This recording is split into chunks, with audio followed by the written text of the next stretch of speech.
Warangal central jail స్థలంలో 1150 కోట్లతో చేపట్టిన 2000 పడకల 24 అంతస్తుల మల్టీ స్పెషల్ సూపర్ స్పెషాలిటీ ఆసుపత్రి నిర్మాణం దాదాపు పూర్తయింది. 2021 జూన్ 21న అప్పటి సీఎం కేసీఆర్ భవన నిర్మాణానికి శంకుస్థాపన చేశారు.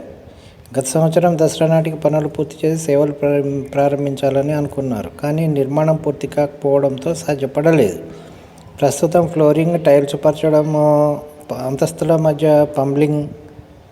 ప్లంబింగ్, మెడికల్ పరంగా చేపట్టాల్సిన పనులు జరుగుతున్నాయి.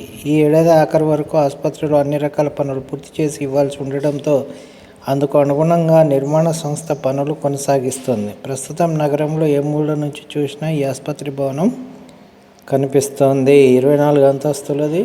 వరంగల్లో మొట్టమొదటి నిర్మాణం. సో అది ఎక్కడి నుంచి చూసినా కనిపిస్తుంది. రాత్రింతలా గర్వంగా కనిపిస్తుంది. బిల్డింగ్ మాత్రమే కాకుండా అందులోని సేవలు కూడా అత్యద్భుతంగా ఉండాలని ఆశిద్దాం. బిల్డింగ్ ఒకటి ఉండి అందులో సేవలు లేకుంటే వేస్ట్ అంత కట్టి.